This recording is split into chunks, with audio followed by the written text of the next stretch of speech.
बिस्मिल्लाहिर्रहमानिर्रहीम स्टूडेंट्स, ये हमारे पास थिंक न्यू मैथ्स सिलेबस आपके पास है बुक 1। और इस बुक 1 का हमने एक्सरसाइज जो है वो 10 भी हमने स्टार्ट की हुई है। पहले कुछ हमारे टॉपिक्स हो चुके हैं। आज हम क्वेश्चन नंबर 3 कर रहे हैं।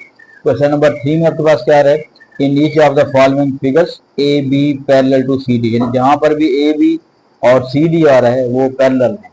और पैरेलल के लिए वो यूं सिंबल भी दे देते हैं और ये जो साइन ऑफ एरो बने होते हैं this shows for the parallel lines. ठीक है जी, तो आपने इनको पैरेलल कंसीडर करना है। अगर कहीं पे एरो नहीं बना हुआ या कहीं पे उसने नहीं बताया हुआ तब आपने इसको पैरेलल लाइंस नहीं कंसीडर करना। क्लियर होगी बात बेटा? ठीक है, बाकी जो हमारे पास रूल्स हैं वो पैरेलल के हिसाब से आपके पास आ रहे हैं। ठीक है जी, अब देखिए इसमें ये 4 पार्ट्स हैं, तो हम इन 4 पार्ट्स को जो है वो डिस्कस करते हैं।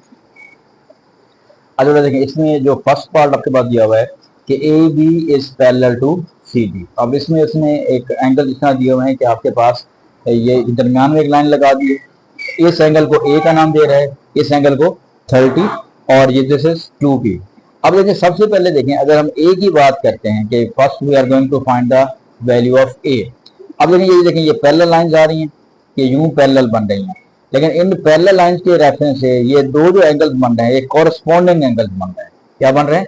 कॉरस्पॉन्डिंग। इसका मतलब है ए इज इक्वल टू 38 डिग्री और इसके रीजन क्या है बेटा? Corresponding angle. ये आपका पहला आंसर आ गया। सेकंड पार्ट पे आ जाए। Second part you have to find the value of D in fact. अब डी कैसे निकालेंगे? अब इसमें देखेंगे ये जो 2b है, अगर हम इस पूरे एंगल को देखें, ये पूरा एंगल और ये 2b, ये दोनों फिर वही कॉरस्पॉन्डिंग एंगल ही बन रहे हैं।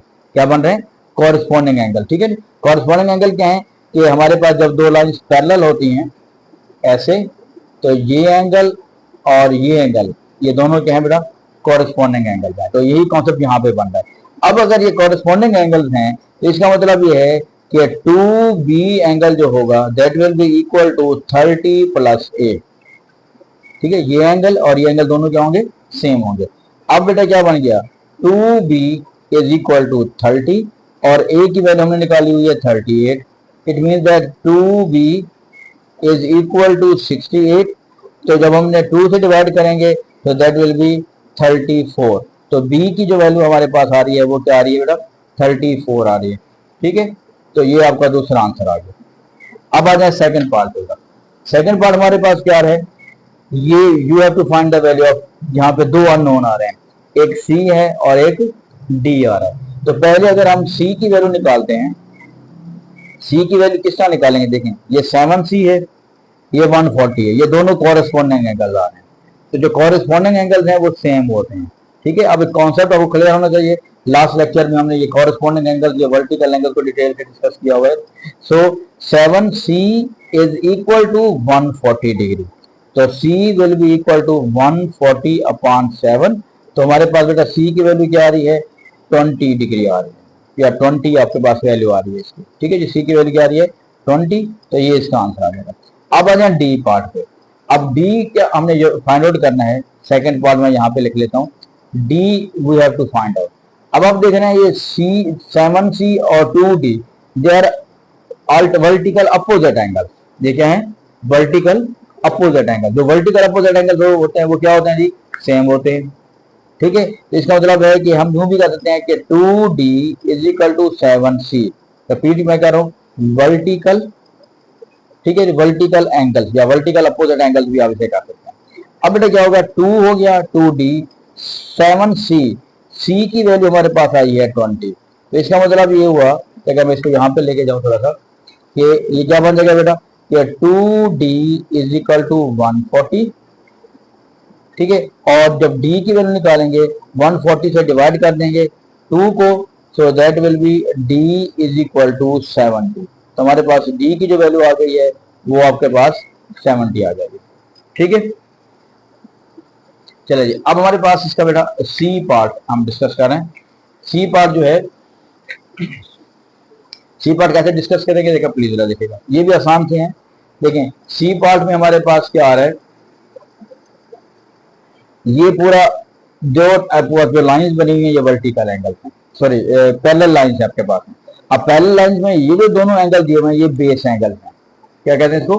बेस एंगल कह सकते हैं, या इसको आप इंटीरियर एंगल कह सकते हैं। तो जो पैरेलल लाइंस में जो इंटीरियर एंगल्स हैं, जो बेस एंगल्स हैं, उनका जो सम होता है, यानी कि 7E प्लस 3E, ये दोनों ही ई लिखे हुए हैं, उनका सम जो होता है वो 180 डिग्री होता है, यानी दे आर सप्लीमेंट्री। ठीक है, इसे बेस एंगल भी कहते हैं और इंटीरियर एंगल्स भी कहते हैं। The interior angles in parallel lines और base angle in parallel lines are supplementary, ये सप्लीमेंट्री एंगल होते हैं। अब सप्लीमेंट्री एंगल्स क्या होते हैं बेटा, जिनका सम जो है 180 होता है। Now this will be 10E is equal to 180 degree, तो E विल बी 10 से जब डिवाइड करेंगे तो हमारे पास क्या आ जाएगा, 18 आ जाएगा जी। तो E की वैल्यू हमारे पास ही आ जाएगी। क्लियर। अब आ जाए नेक्स्ट पार्ट, ये लास्ट हमारा इस क्वेश्चन का है डी पार्ट। डी पार्ट में आप देखें हमारे पास ये दो एंगल आ रहे हैं। ठीक है, अब ये एंगल आपने फाइंड आउट करना है और इधर से आपके पास ये एंगल हमारे पास आ रहा है। ठीक है, अगर आप गौर करें यहाँ पे देखें ये जी बन रहा है, ये लाइन पैरेलल आ रही है, यूं यूं और ये यूं। ठीक है, ये क्या बन रहा है, ऐसे जी की शेप में बन रहा है। तो ये एंगल और ये एंगल दोनों क्या आ रहे हैं, सेम आ रहा है। इसका मतलब है ये दोनों एंगल सेम होंगे, तो हम यहाँ पे इसको लिख देंगे कि 2F plus 6 is equal to 3F minus 23। ठीक है जी, तो अगर मैं इसको इधर ले जाता हूँ यहाँ पे वैल्यू को, ठीक है, लेकिन अगर हम यूं कर लेते हैं कि 2F minus 3F is equal to minus 23 और माइनस का 6, so that will be minus f is equal to minus 29, the value of f will be 29, क्योंकि माइनस से माइनस कैंसिल हो जाएगी, तो f की वैल्यू हमारे पास क्या आ जाएगी, 29 आ जाएगी। ठीक है, ये बहुत आसान से क्वेश्चन हैं बेटा, लेकिन सारे क्वेश्चन में यू नीड प्रैक्टिस, कि आपने प्रैक्टिस करेंगे तो ये आपके पास ये क्वेश्चन हो जाएगा। ठीक है जी, बेस्ट ऑफ लक बेटा, मुझे काफ़ी आपको समझ आ गए होंगे। Thank you.